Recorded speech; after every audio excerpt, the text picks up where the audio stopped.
Hi there. I just finished doing a reading and brought through the woman's husband who had passed just recently. And so much beautiful evidence came through, things that I couldn't possibly know about him and about their relationship that left no doubt in her mind. This is her husband. And even though his physical body passed, he's still right here. So what happens when we want to connect with our own loved ones? Well, evidence works the same way with those we love. It validates that this connection we can have with our loved ones who have passed is very, very real.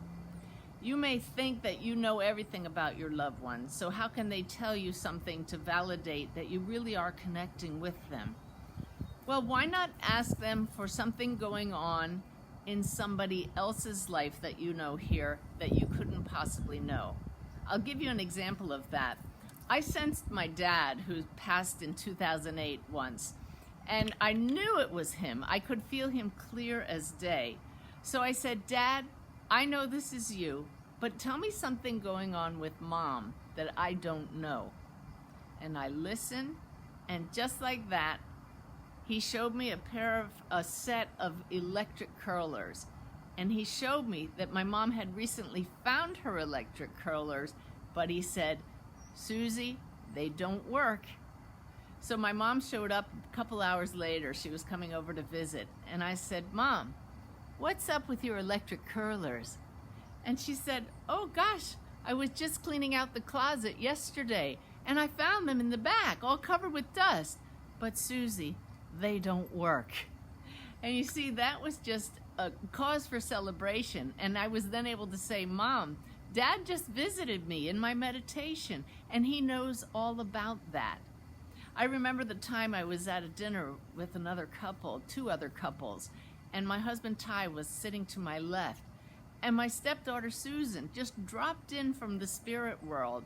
I could feel her clear as day. And I said, "Susan, I know this is you." I said it silently, "But tell me something about your dad that I don't know about." And she said clear as day, "He has a toothache." Well, Ty didn't know I was talking to Susan. I whipped my head to the left and I said, "Susan tells me you have a toothache." And he looked at me and he said, "Well, it just started this morning, but I didn't say anything about it." And you see, that's the thing. We don't have to say anything because they know. But many times we don't think to ask our loved ones who have passed for evidence. And it's just a great way of not only validating things for yourself when you may think you're making them up, but for those around us who may think, well, that's just her imagination. And I want you to know it's not your imagination. One other way that our loved ones across the veil work with us is by showing us things that are going to happen in our lives. So let's say you sense a loved one with you, you sense their presence, or you hear their voice. You can ask them to send you a sign in the coming days that this was really them. Or you can say, "Show me something that's going to happen to me." I did that once with my Susan. She put in my mind's eye this image of a Fabergé egg from Russia, and it was pink and ornate. Now that was a pretty unusual thing to show me. At the time, I was just outside London in England. I had no idea why she showed me that, but I was absolutely positive that I was having a conversation with Susan across the veil. The next night, I was in a hotel at Gatwick Airport waiting for an international flight back to the United States the next day. I felt this sudden urge to go to the hotel lobby. I felt guided by Susan to walk past the gift shop there. And walking past it, now this is London, not Russia, I looked up and there on the shelf was this, a little miniature Fabergé egg, exactly what she had shown me. Now, what does that show us? She knew I would be in that hotel the next day, and our connection is so great across the veil that she guided me right to it, the last thing I would expect to see in a British gift shop. So you can do it that way. You can leave it up to your loved ones to show you something that's going to come up, but you can also be in the driver's seat and say to them, if this conversation with you, if this presence of you can be trusted, then in the coming days, I'd like you to show me and pause for a moment until something pops into your mind. Perhaps a sign of a silver medallion. That's something that popped into my mind once when I was trying to validate a connection with a loved one across the veil. But here's how this works.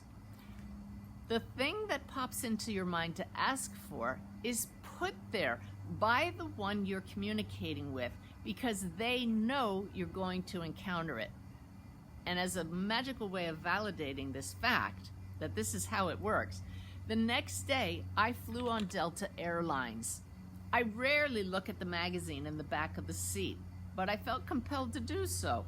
And I'm just leafing through the pages, and there in the magazine is an ad that says, if you get frequent flyers with us on Delta, you'll join silver medallion status. So it might not have been an actual coin that I found, but that loved one knew that I would be flying Delta the next day and put that thought in my mind. So ask your loved ones when you're having a conversation across the veil to validate their presence by asking for a specific sign, but make it realistic, something that's not impossible to encounter. I shared this sign game with a gentleman once, and I said that rule: make sure it's reasonable. Like, don't ask for a pink elephant. And do you know that the joke was on me, because the next day my husband Ty and I were out for a bike ride on a trail we'd never been on. It went along a highway, and I looked to the right, and there was a car dealership, and out front, a life-size pink elephant.